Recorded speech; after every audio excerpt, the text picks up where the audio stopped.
Cincinnati thinks it's seen everything and ready for anything. But Cincinnati, you are not ready. Not for the hits, not for the noise, and certainly not for the Slingers. The Cincinnati Slingers take the field at Heritage Bank Center on April 25th. Season tickets on sale now. Cincinnati is not ready.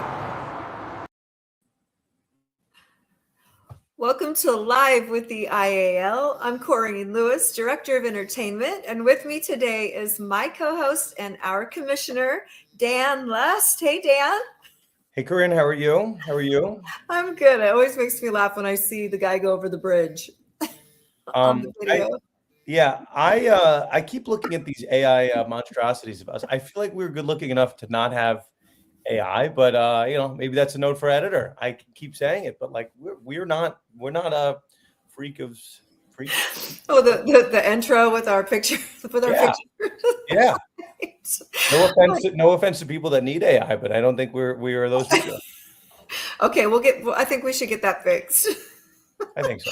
So listen, I can't even imagine what your day is like right now. I truly can't. I know what mine's like, so I cannot imagine what yours is like. I have you can't see this, but I have about like 12 tabs open doing 100 things.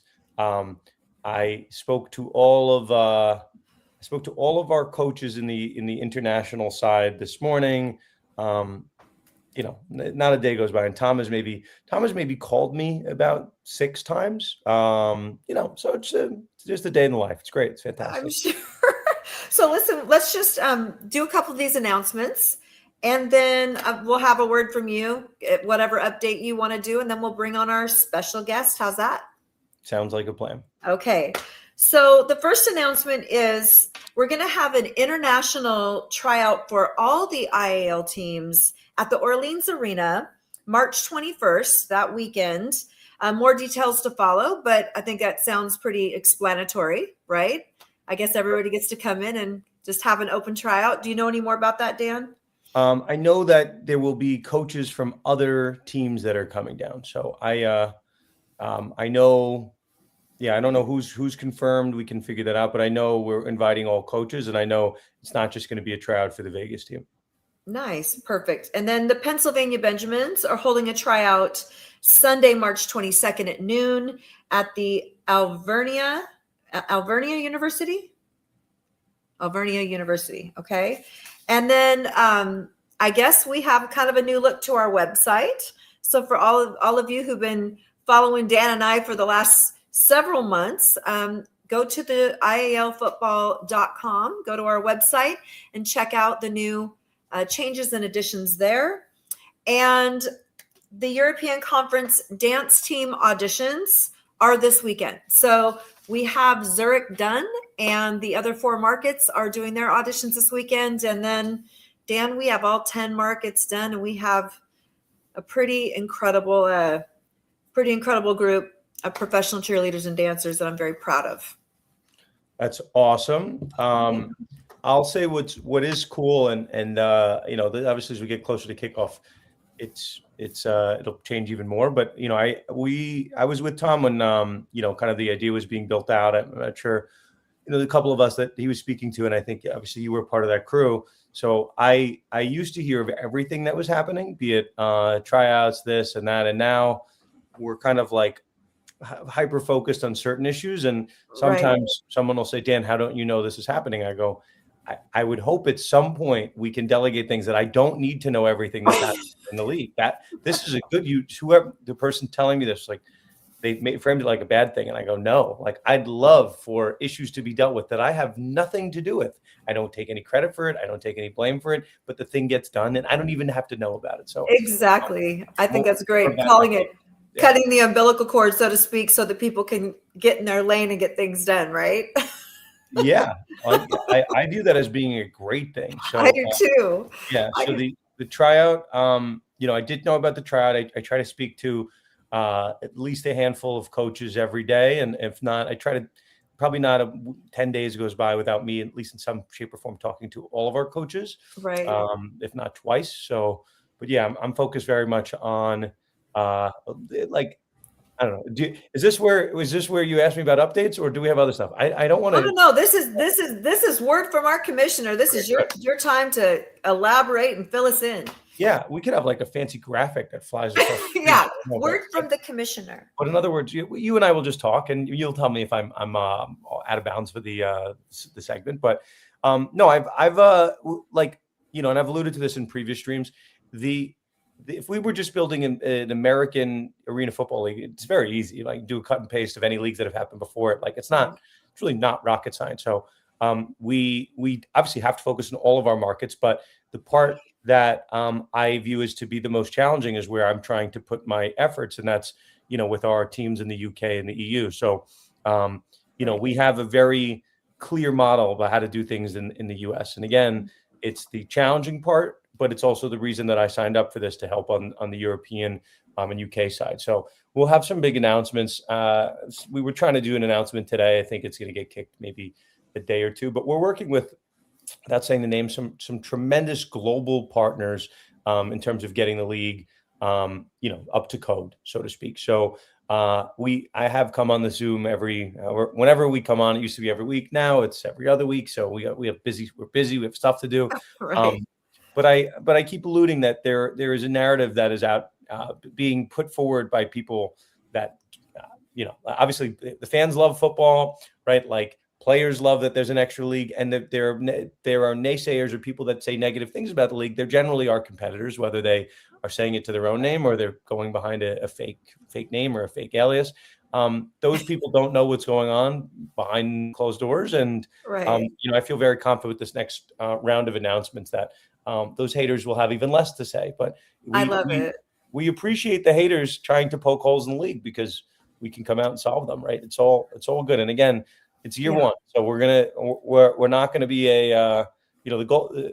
We'll put it this way: Rome wasn't built in a day. So exactly, that's been our mantra, and I feel very good with where we're at, as we sit here on March 10th. Well, and it's funny too, because I speak with all the head coaches and the GMs, of course, the GMs almost every day, if not multiple times a day, just talking about the whole league, and really, to be honest, I think they're all pretty convinced that the European Conference moving forward, even after year one, is going to give the North American Conference a run for their money as far as how big this thing really gets to be.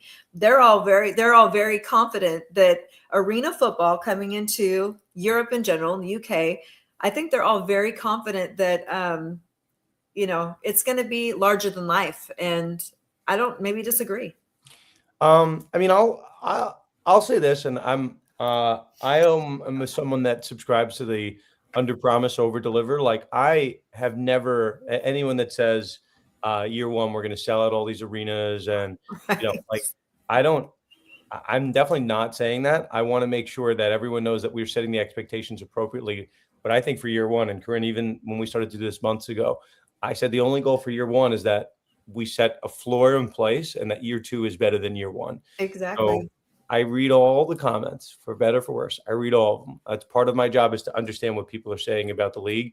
Right. And I see a lot of will this happen? Will the league happen? Not happen?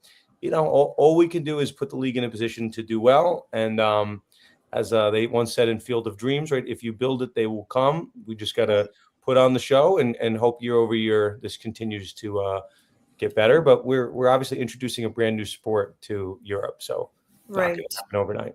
Absolutely. I know that as we roll through this, you always see the comments.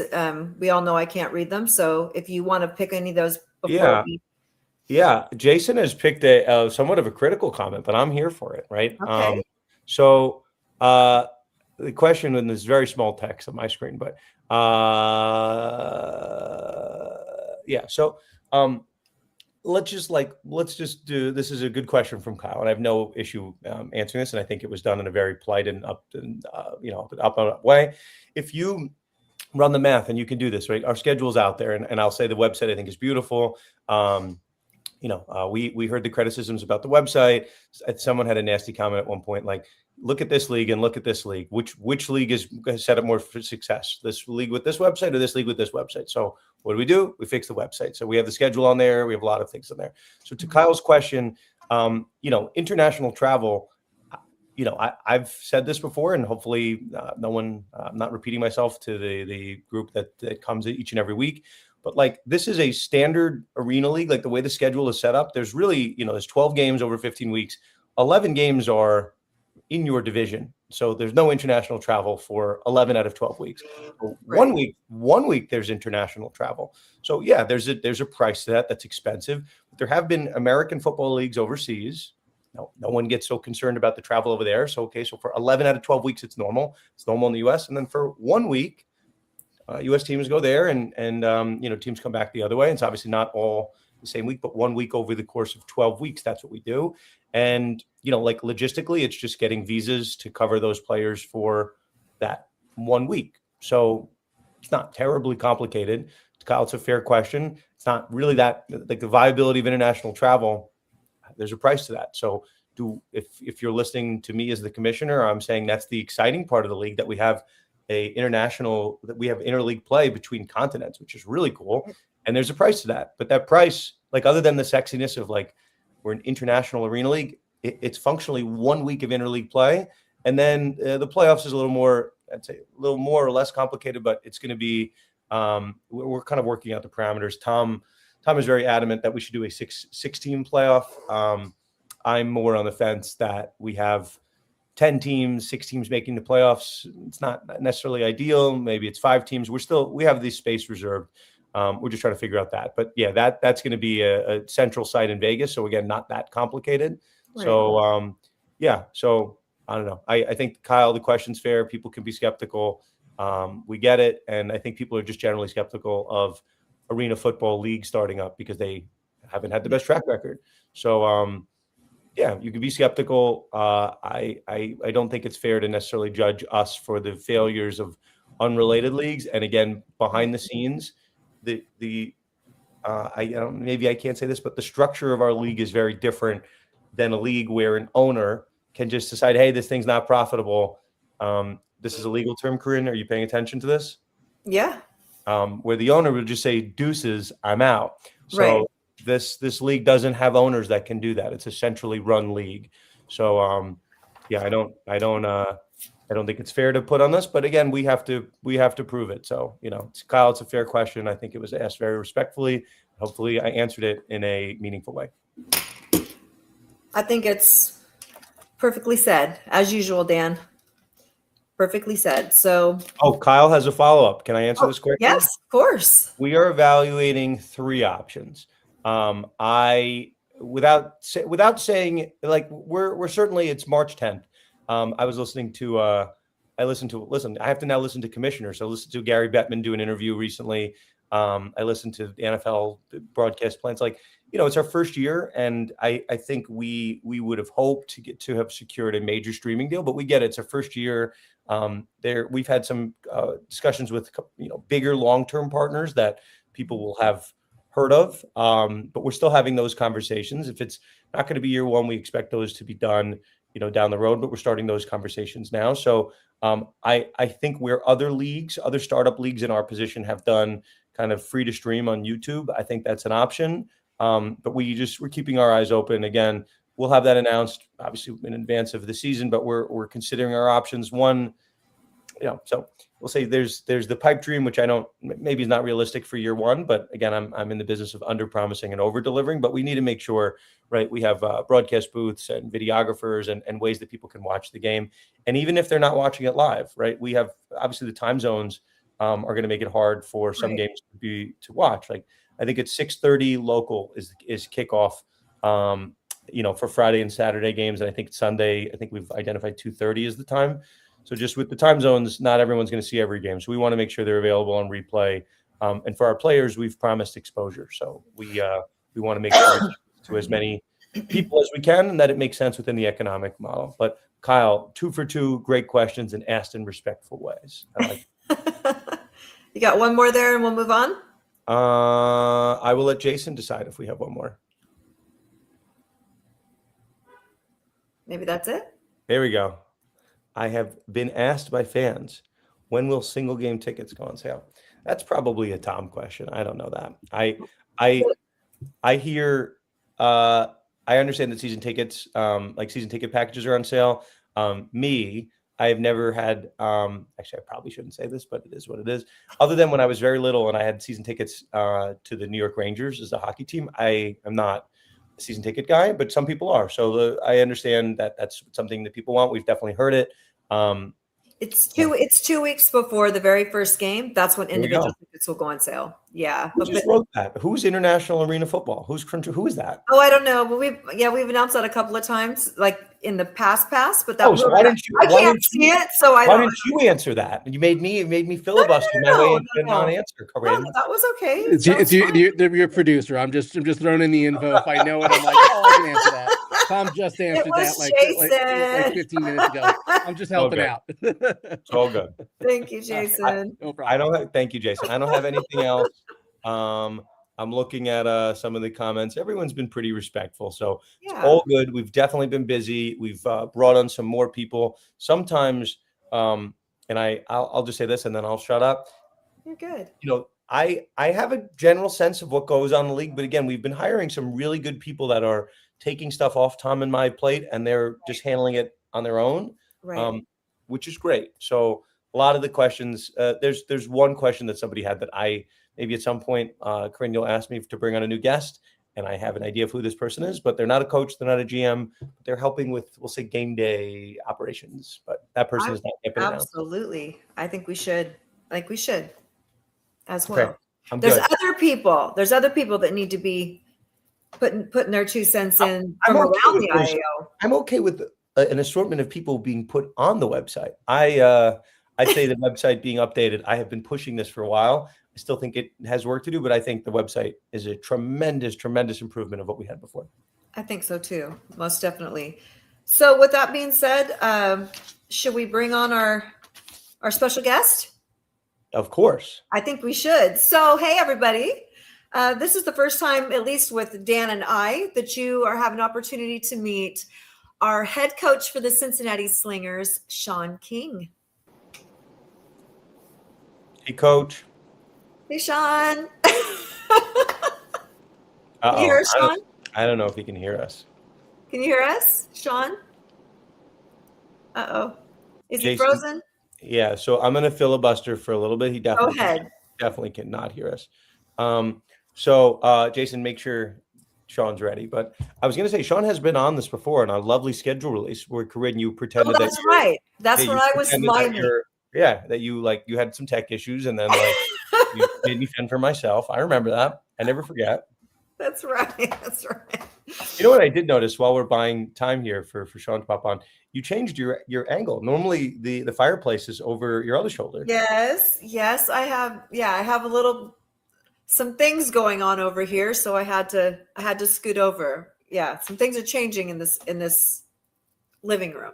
Okay. But yeah, so it was fun because I went to Cincinnati 2 weekends ago to do the auditions for the Slingers, and I got to see Sean. He was busting his tail over at his tryouts, ran all the way across town or city, whatever, to my tryouts. It was really fun to get to see him and Vince, and they came in and judged. And I know Sean got to see a different side of cheerleading for sure, but it was great to get to spend some time with them. So, hey, Jason, is he on, or do we know?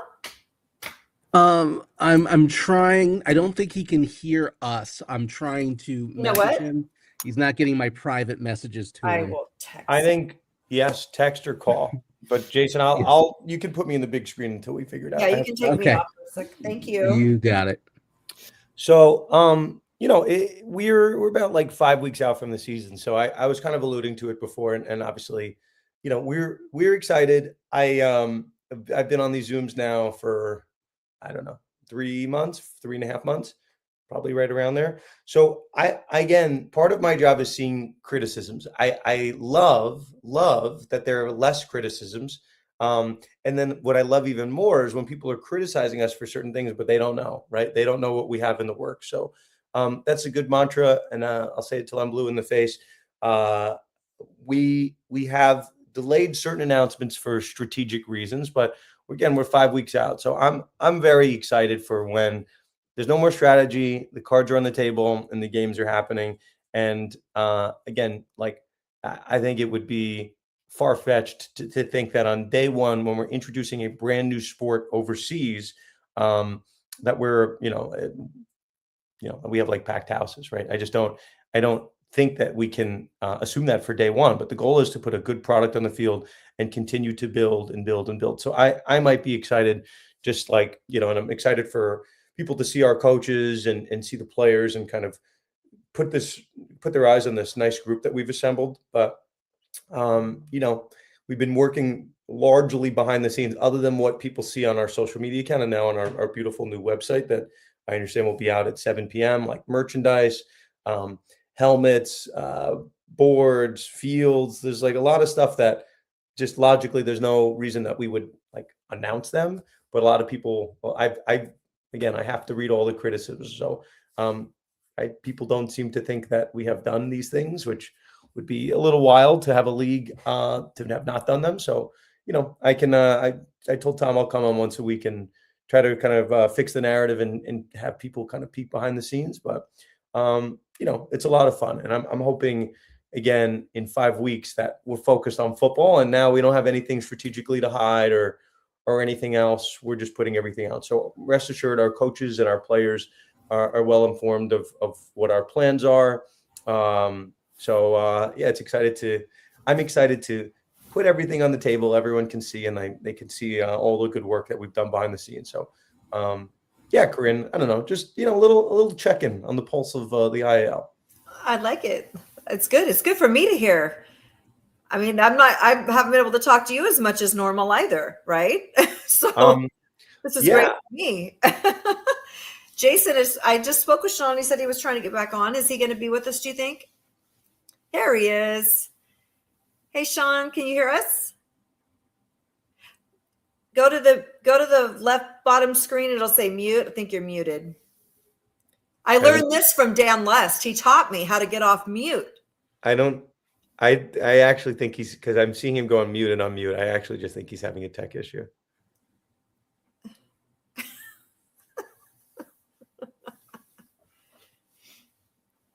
Can't hear you. Sorry, Coach. Try signing out and then sign back on. I've noticed that usually works. Can't hear you. I'm sorry.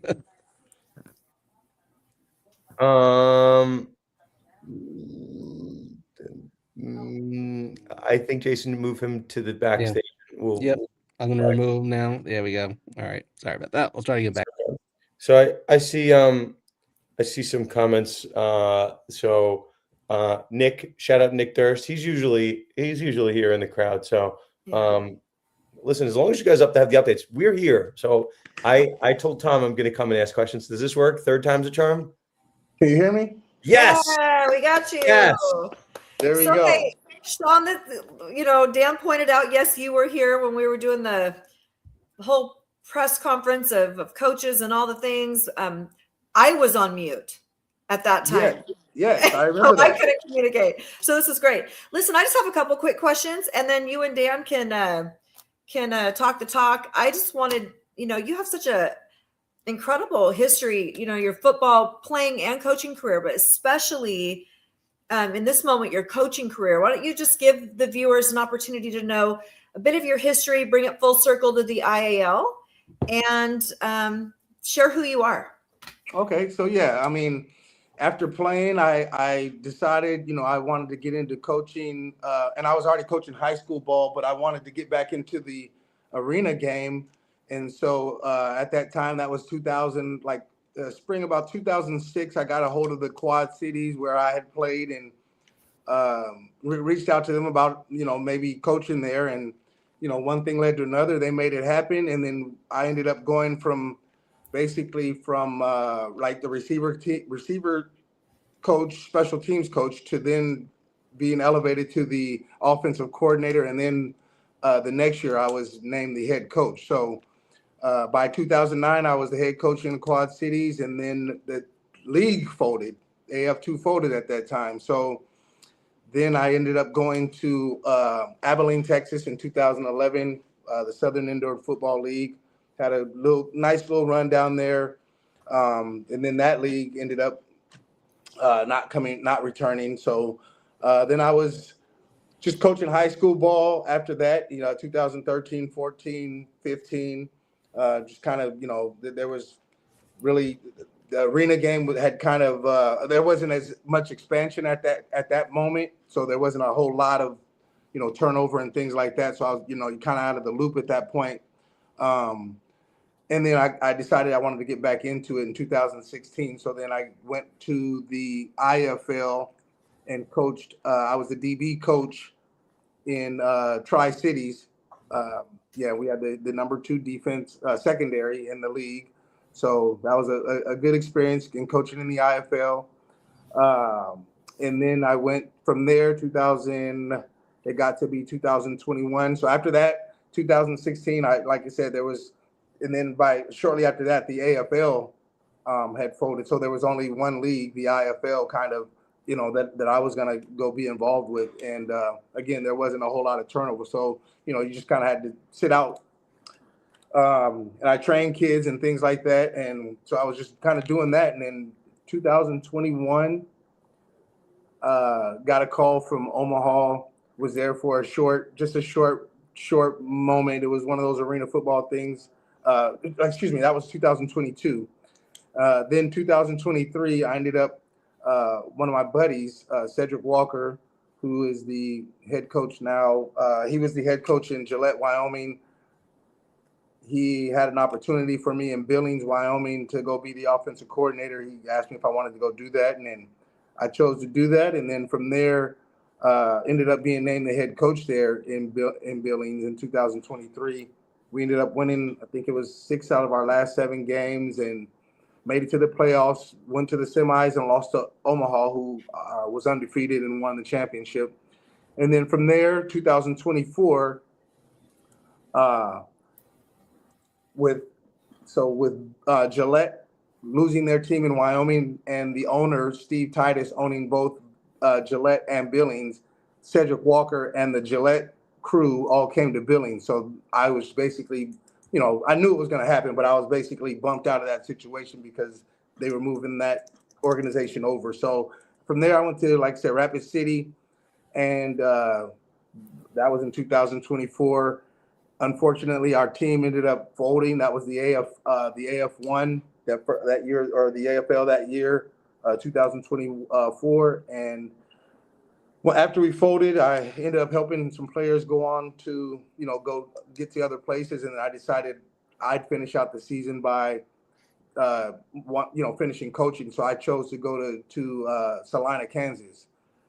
And so I went there, kind of like the offensive person, like an analyst guy, helped Haran with the offense and things like that. We ended up going to the semis, losing to Albany, who ended up winning it. But I did get a chance that's where our quarterback now, Charles McCullum, me and him got to work together there in Salina. And once we had a good relationship there, I knew that we both knew each other's background, and we both knew that it'd be a good situation if we got to work together. So that's what kind of makes this situation special now, going into this, this where we are now. So after 2024, that kind of happened, and I was kind of like, and Dan, he knows when I talked to him, I was kind of like burnt just from the situation that happened in Rapid City. So I really wasn't interested in anything, because I was, had straightened my situation out financially and had got settled. And then this came about. And so I was kind of hesitant, just because it just had to make sense, and everything had to work to make it work. And after talking to Dan and Tom and seeing the foundation and where things were, I went on ahead and figured this would be a good decision and a good idea for not just me, but for arena football. And I love arena football. It changed my life. So, any chance I can get back into this game and give back, I'm all for it. I love it. Well, it's cool to hear your full background like that. Well, Corinne, I don't want to jump in. Are we? No, I think this is perfect. All I was going to ask him was to share some of his guys on his roster, but I think that what you're going to talk about is much more important. Well, Coach, Corinne runs a really tight ship, and if I don't adhere to her directives, I get kicked off the stream for the next week. So I got to be really, really careful here. So, I think your path is a lot of the reason that we wanted you in this league, and some of this we can divulge some of this. We let our diehards in on some of the stuff we have behind the scenes. We have coaches, right? Some of which have never played arena football or indoor football, and we have our referee Tom Falcinelli coming in from the IFL. So we have like a melting pot of different styles, different experiences, different issues that come up. So, Coach, we were talking about the rule book, last week. There was obviously a call over the weekend. What do you think? Can you just maybe explain to some of the fans? And I know you're a diehard arena guy. The reason we had you on that call is because of these varied experiences that you've had. But can you speak a little bit about what you're excited to see in the rule book that might not be typical for a league of this sort? I mean, you can answer that in however way you want, but I know you're very close to it. Well, yeah. I mean, I'm just happy that we're playing arena football, the arena football rules. I mean, there's a difference, and you and I have kind of talked about this. There's a difference between the IFL and the AFL, and there's no wrong.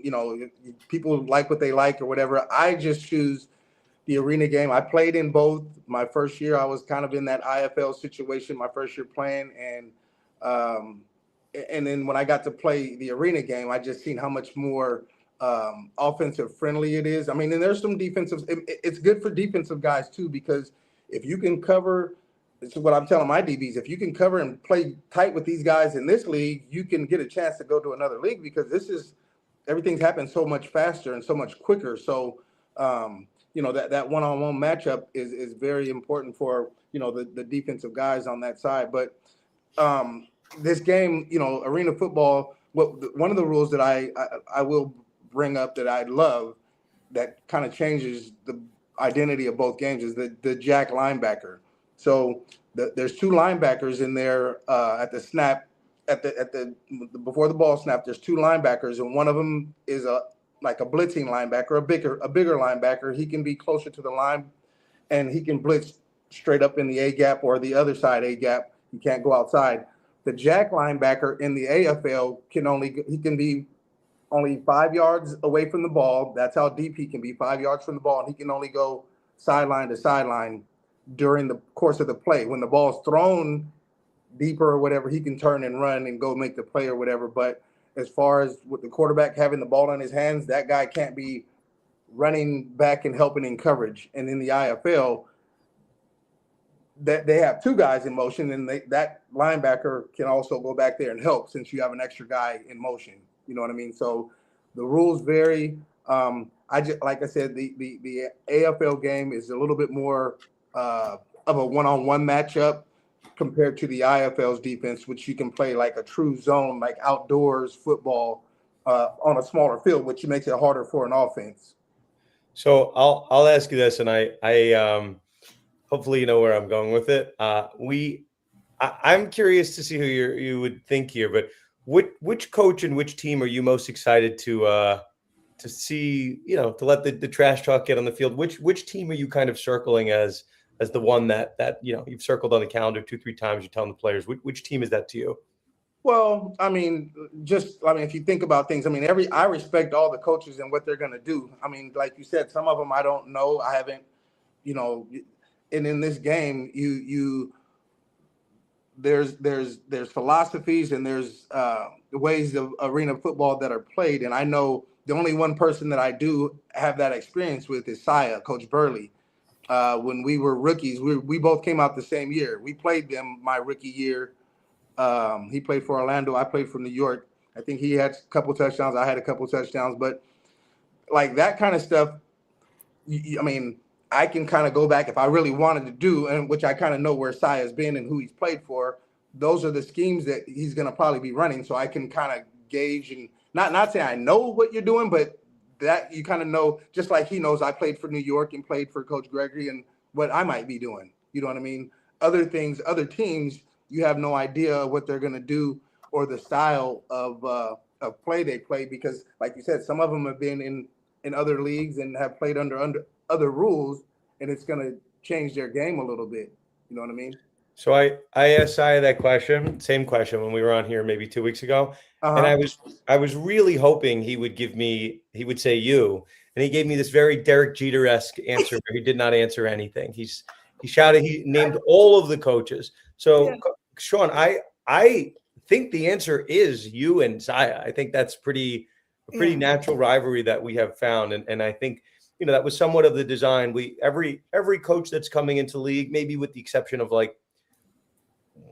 Man, that's probably everybody. Everybody, we tried to create these kind of natural relationships, and obviously we have a new endeavor, right? So like and we had you and Cy on a call dealing with something together. Coach Hunt and Coach Johnson have been on the same staff together. Coach Garcia and Coach Hilson have been together. Talib and Saya go back. So we have all these kind of fun relationships that are baked in. So that's the part. I mean, like, listen, it's our job on social media to get some of that stuff out, but as much as we like. In the Derek Jeter of it all, no one wants to create bulletin board material. We're also in the business of, selling rivalries and stuff. So I might tell our social media department that we need to hype up this intense rivalry where you guys hate each other and You there's don't a need steak to, dinner, right? you don't need to do that. So what's going to happen? The way arena football works is this is how it works. Now, like I'm just because because we're all one big brotherhood. But when you got teams playing at a high level, it becomes like it's next level, and it's not like I gotta say go kill Saya. I hate Saya. It's not like that. We're brothers. But we're gonna get the most out of our players, and we gotta make sure that happens. During the course of that game against whoever you're playing. So we have a slight problem, Coach. You've just created some bulletin board material because if I was listening correctly, I heard go kill Saya. I hate Saya. So, mission accomplished. You fell right into my trap. Dan's not an instigator at all. He's not. Right. You're gonna be causing some mess around It's here. not like this is being recorded. No one's paying attention to this, and but that's just for you and the fans. Me and Sai, I talk to we're handling business, so it's all like I said. We know what's going on. It's a game. Whatever you guys got to do to sell tickets, I mean, we'll make it happen. But yeah, that's just don't get Jason started on this. Our producer, will put you in AI. He'll you guys each other. He'll get this done. Okay, don't. He will. He'll have you and Saya going head to head. Well, I mean, just put the players. Just make it to where it's the players. Like you could do like some damn players are going, and I mean, we're gonna. We're just gonna coach our guys up, and hopefully it's a well played game on a high level. That's what we want. We both would want that because that means both teams are executing and doing the things that they need to do to win. You know what I mean? So yeah, I'll of course. So I guess I have one more, and then I mean, listen, I have my role. I have to also entertain a lot of people on these calls, which is also part of my job. That's right. So no, I think and we've touched on this, and I think you're kind of aware of where I think Tom's stance is and mine, and I think Corinne said something kind of at the opening. We have now 5 coaches based in the U.S. that have vast familiarity with the arena game, coached at various levels, and we have a division overseas other than Coach Hunt. All 4 and Talib to some extent as well. 3 of our coaches don't really have an experience or tremendous experience with the arena game, so they're learning this game. And there's also we have a rule which again I can't tell if we've promoted this, but I'll say it. We have a rule where essentially 3 players are being brought in from outside of the local country, so be it United States, Canada, but they're being brought into UK and in EU. We want to really focus on building these local markets. So that said, other than those 3 players, the rest of the 20-man roster is going to be local players. Do you think that the U.S. is at a kind of personnel advantage based on just the talent pool available to the EU and UK teams versus what we have in the U.S.? Well, yeah, you could say that, but I mean, you just have more, because you have more players over here that might be. I mean, you're going to get some rookies that have no experience or whatever, but you're going to have more players that have indoor or arena experience, which I don't know how many of those teams will have those kind of guys, but I think I mean, I'm sure they're going to have some good, talented players and things like that. Now it's just how are they playing the game? Because arena football is played a certain way, and you know, whether you have great players or not, if you don't play I mean, because in this game, I mean, it's pretty simple. If your offense is effective and they're not turning the ball over and stuff, you're going to be scoring 70 points a game and you're going to be doing all right.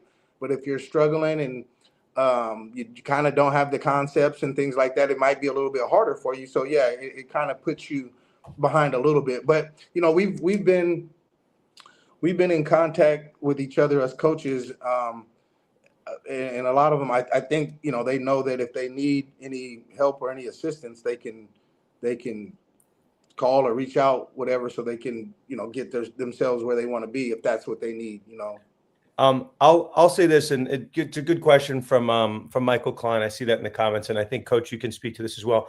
Coach, are you coming to Vegas for the open tryout? I think it's the 21st. Are you coming to that? Or I know some of the other coaches are. I haven't spoke to you directly.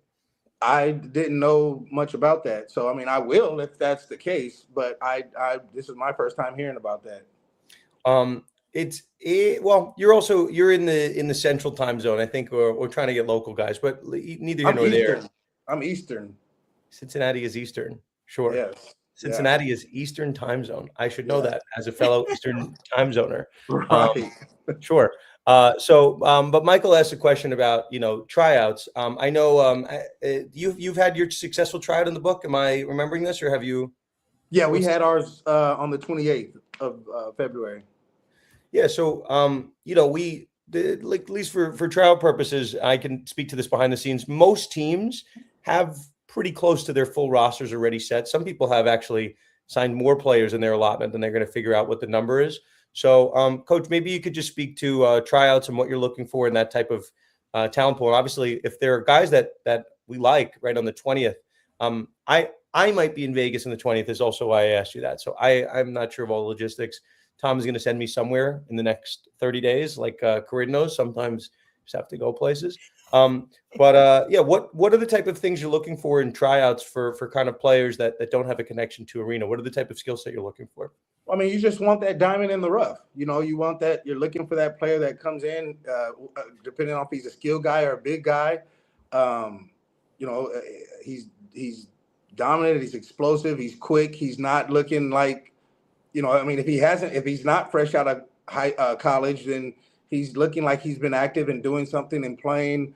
You know, if he's out of college, then he's still going to be pretty active and in good shape and things like that. So you're looking for, you know, just dynamic players. If it's a quarterback, you're seeing how he throws the ball. You're seeing if he has touch, because this is a different game. You can't throw the ball the same way in this game as you can outside because the spacing and the way people are covering. So if you're going to have a quarterback, he needs to know how to throw the ball with touch and timing. And that's something I would know. I don't know if somebody else would know that, you know what I mean? But that's what I'm looking for. We had a lineman come in and he did really well, he was like when you have a lineman that's still in shape and he's good and things like that, and he's running just as fast as like some of the skill guys, then he's doing all right. And he was moving pretty good and things like that. And actually he was someone who this particular kid was somebody who reached out to me, and I liked what I seen, but I just wanted to see him in person. So he was kind of like a personal invite to our camp, and I just seen what I like. Now, you know, some of the other guys were, you know, a little bit below par, but I mean, they came, they showed their efforts and their work, and you know that's commendable. But that's, you know, we're trying to get the top tier guys, so you know that's good with me. I don't want people to read, and Michael is saying that Dusseldorf they maybe didn't have the best turnout for tryouts, but this is really just icing on top of the cake. The roster's already built, and if you have a tryout with 50 guys that show up and 49 are terrible and you get one, right, great. You had more people, but as the lawyer in me, there was just more liability that occurs if you have 50 people running around. I don't know what they're doing. So I'm happy with where we are at the rosters, and I know, Coach, you are as well. I don't have anything else, Coach. You've been great. I know we sent, I probably have to call you at some point before Thursday, but we sent you very long visa, email, and travel stuff. So I'll be hounding you at some point for that. But that's Corinne. That's my life now. I'm just I'm a glorified coordinator. Just making sure shit gets done. Well, you do it. You do it the best, Dan. That's for sure. Sure. Okay, so Coach, thank you so much. Appreciate it. No problem. We'll bring you back on again. No problem. Thank you for having me. Thank you, Coach. All right. You guys have a good one. Thank you. So guys, go check out the website again. It's newly updated. Not yet. Almost. It's about to be updated. What's that? It's about to be updated. It's about to be updated. Okay. And go to our social media platforms. Okay. Everybody, we need you to go follow all the different teams, all the 10 different markets, and please subscribe to our YouTube channel and get tickets. Other than that, I don't know, Dan, I think I'm good. Listen, sometimes we go really short. Sometimes we go 25 minutes, 30 minutes. We're at 49 minutes. Okay. This is fantastic. Good. We're actually at 48 minutes because I was 1 minute late. So we started late. So we appreciate you guys coming each and every week. I see the comments. We're working on it. Somebody had a question right before Coach King joined about jerseys. I know the designs are done. I have spoke to Tom about doing and I'm going to put this in quotes, a jersey reveal. So I have no issue. Like we had the Dusseldorf, like the logo contest. Like if you guys have issues, right? These are the diehards. Like we're building a league from literal scratch. Like I have alluded to this on previous Zooms, like or previous lives. Like I became a UFC fan like somewhat recently, and now I'm going back and I'm watching UFC 1 and all this. Like the sport. I mean, that was like 20 plus years ago. Yeah. So, just bear with us, be patient. If you have ideas, right, and I'm seeing someone in the chat talking about giving out teddy bears at the games, like it's great. Like whatever ideas you can have, like we are in theory, like a ball of clay that we can be molded in the way that makes the most sense. But we have tried to recruit a group of people that are passionate about certain things, right? Passionate about arena football. If you talk to Sean King, and if you talk to Coach Garcia or Coach Hilson, overseas, they're really passionate about, and Coach Wise building, and I don't want to leave out Coach Moore or Coach Hunt, like they want to build American football up overseas. And I try not to speak badly of other leagues, but for whatever reason, American football, 11-on-11 outdoor football has not really taken and not really latched on. And there's been obviously some levels of success with NFL Europe once upon a time, but the NFL took themselves out of that business. And for whatever reason, outdoor 11-on-11 football has not really taken I don't want to say anything bad, but like it hasn't blown up as the way that people kind of thought it would. So arena is a different sport. It's a very different game. So I'm really excited to see how fans will react to it. So that's and then those fans, our coaches overseas want to see football grow, and that's really it. I think it's exciting, and I'm excited that we're having all these different people kind of come together in a really cool way.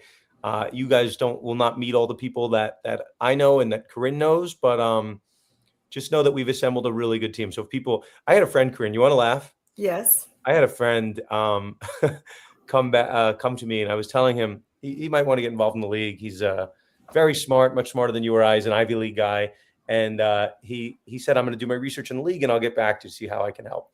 So Corinne, do you know what this lunatic did? And he might be listening to this right now. What did he do? What did he do? He watched all of the lives. He watched them back to back to back to back. Oh my! Yeah, he watched them over the course of a week, and he was telling me some of the things that we were saying, months ago. And I said, it's really cool. Like it's cool that we have now a growing, breathing, living document. Jason's going to pull from this, I'm sure, for the documentary at some point. Sure. Yeah, it's cool to see this thing grow. So, yeah, did he watch our very first one when we were on the? No, we burned that one. No one will see that. That's on fire. That's in the ashes. That's gone.